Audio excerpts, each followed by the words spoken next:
Nothing quite hit the same as turning 30. I'm now older than my dad was when I was born, and I have no kids. I don't even have a house. I don't even really have much of a career. There's been so much time throughout my late teens and my entirety of my 20s that I could have put towards my goals, but really I just wasted them playing video games. And now that I'm in my 30s, you could say that I'm old.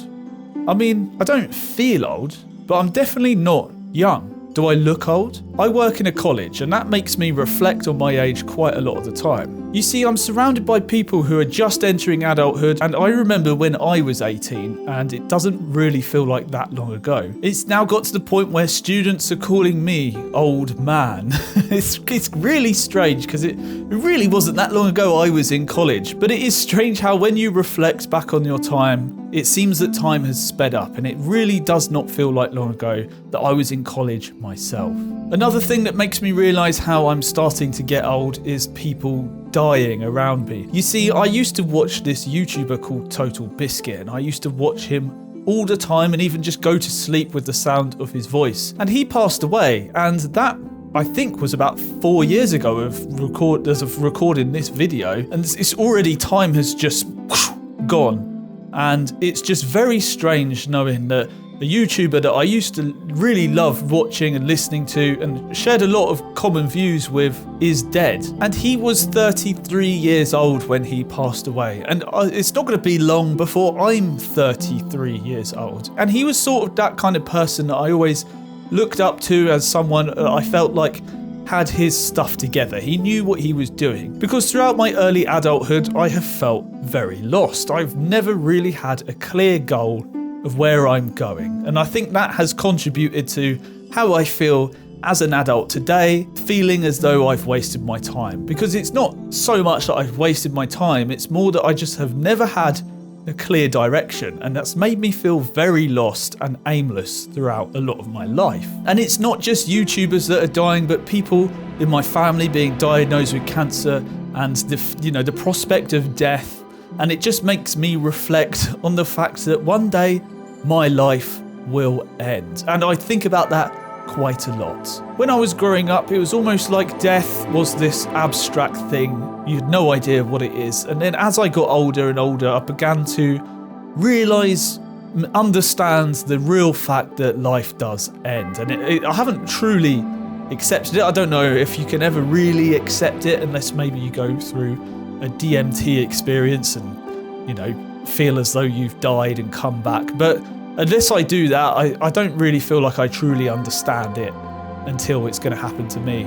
But that's just stuff that I think about now I'm in my 30s. Another thing that actually is quite painful now I'm in my 30s is that feeling of nostalgia. You see, lots of these video games, they're sort of like time capsules into the past for me. And I've been playing games since 1995 when I was 3 years old. I had an Apple Mac. I grew up in an Apple Mac house, and I had some video games and these demo discs that I would play, but I have spent so much of my life on World of Warcraft, and I spent so much time playing games like StarCraft 2, Diablo, lots of Blizzard games. I played lots of Counter-Strike.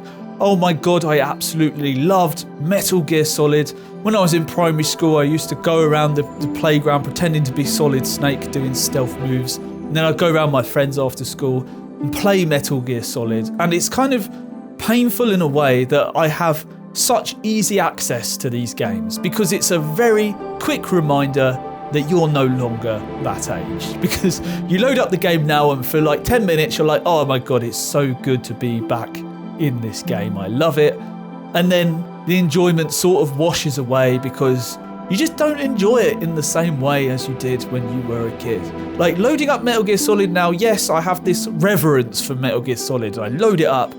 And I'm very looking forward to the remake of Metal Gear Solid 3, but I know it's just not going to hit the same. I already know that.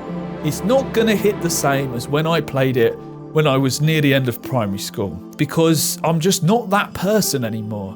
And I'm in my 30s now. Things aren't as novel anymore. Metal Gear Solid was like this new amazing thing for me back then. But it is just the pain of nostalgia. The same with World of Warcraft. It's so much of World of Warcraft is locked into my head. You know, so many things remind me of it, and it's annoying. Like, I'll smell the summer air and it'll remind me of playing World of Warcraft. It'll rain outside and it'll remind me of playing World of Warcraft. I've spent too much time on that game, but it's just the fact that there's this pain of nostalgia, and it never goes away because you have such easy access to it. I can load up the game right now and, you know, not really relive it, but almost for a moment be in that moment when I was younger playing World of Warcraft, but it will never happen again.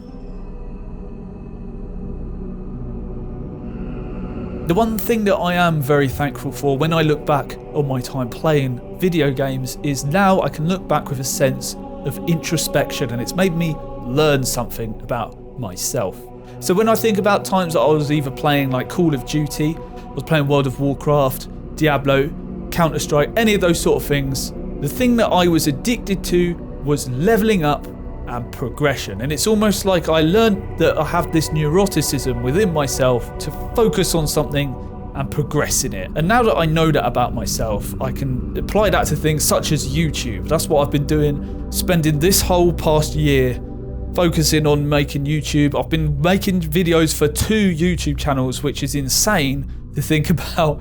And it's like something that's just what, maybe I've trained myself to be this way through playing so many video games, but I just love progression. And I think that's why when I do play a video game and say I load up Call of Duty Warzone and I die straight away, I get so pissed off because I think it's just the fact that I have died and I've made no progress towards anything, and it just feels like I've wasted my time. So I try not to play those sort of things. I've got quite a short temper.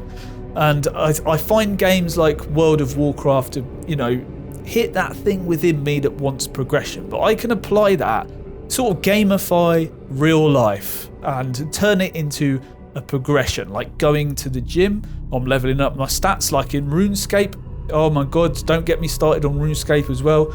See, the thing is, where I've been alive for, you know, over 30 years now, I've played a lot of games, and so many games that I can't remember off the top of my head.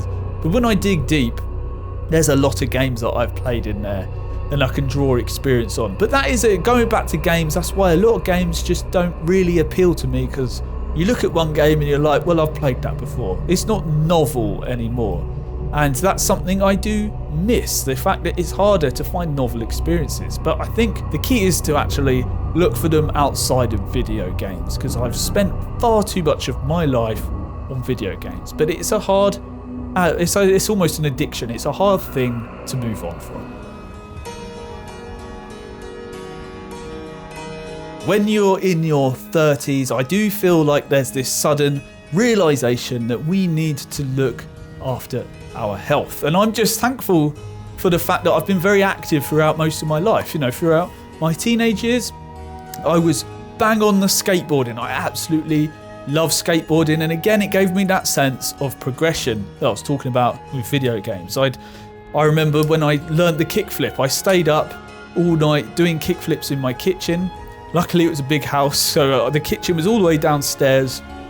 Parents asleep all the way at the top of the house, so they couldn't hear the banging. Or if they did hear the banging, they didn't tell me.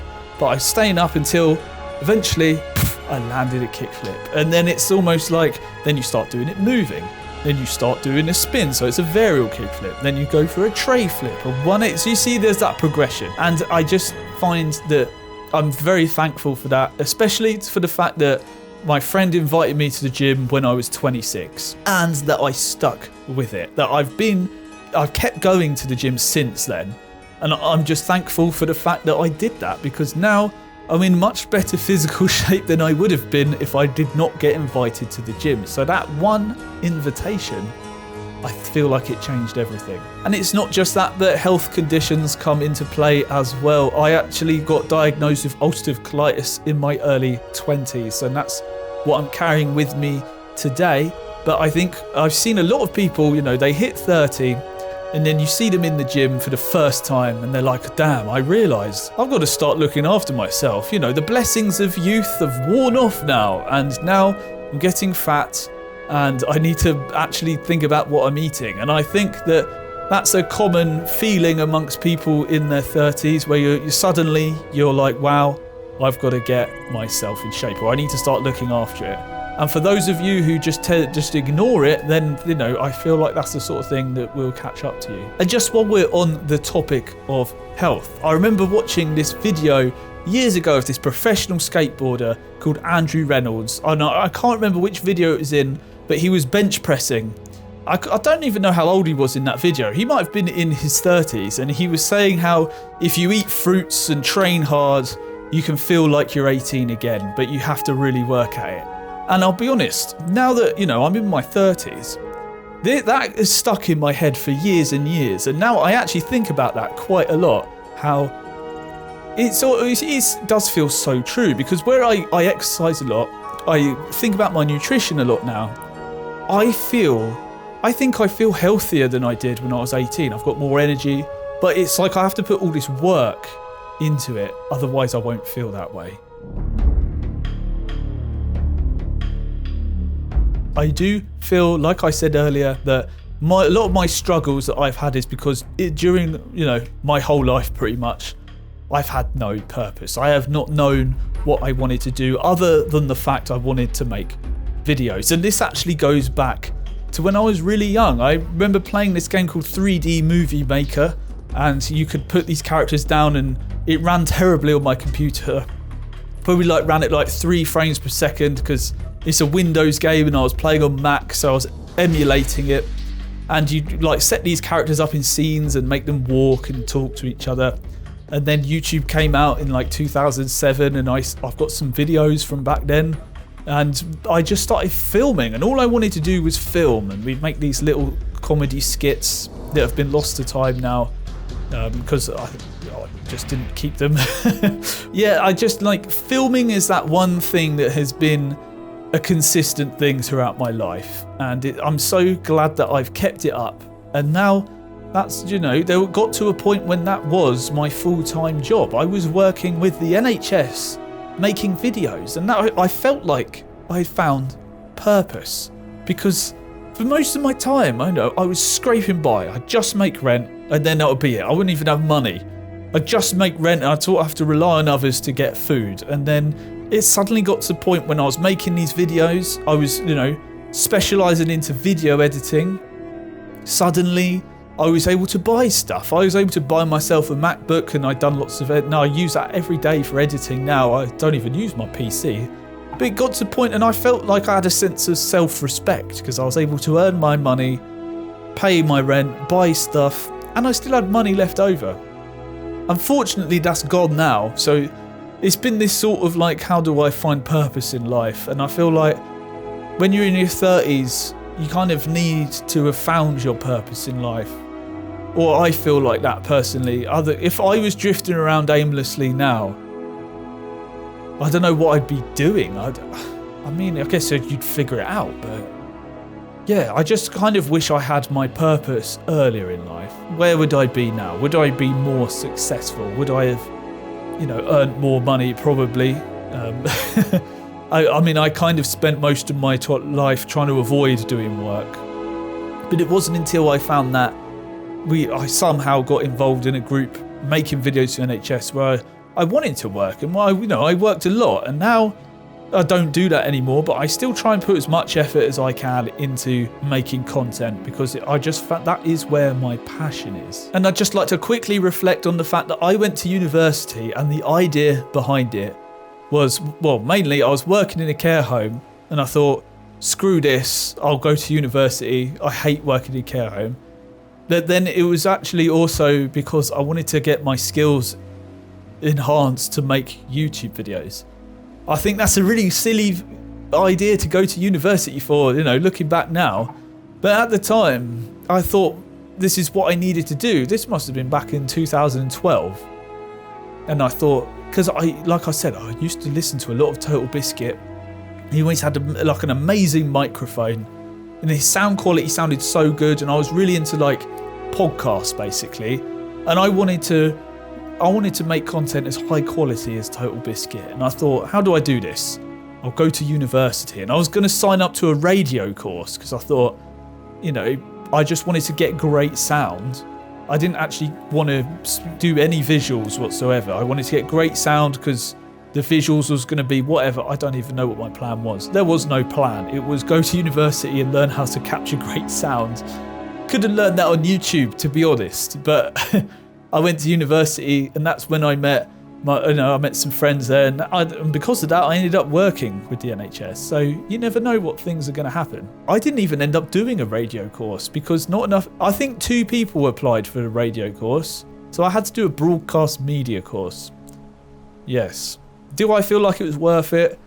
I mean, I wouldn't be where I am today if I didn't go there. Maybe I would have done something else. I don't know. It's hard to say. It's all that sort of like you pick your own paths and it's a butterfly effect sort of thing. So hard to say.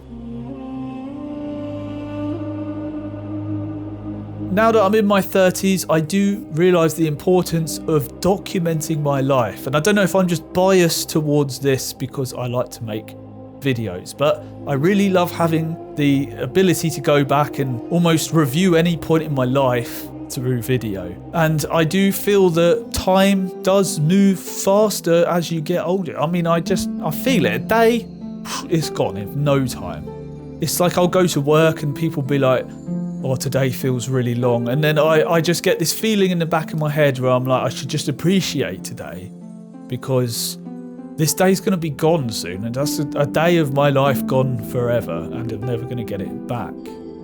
And like I said, documenting my life, it feels more important now than ever, especially if at some point I do have kids. It's just having that ability to have content for them, to create stuff so they can see who you were.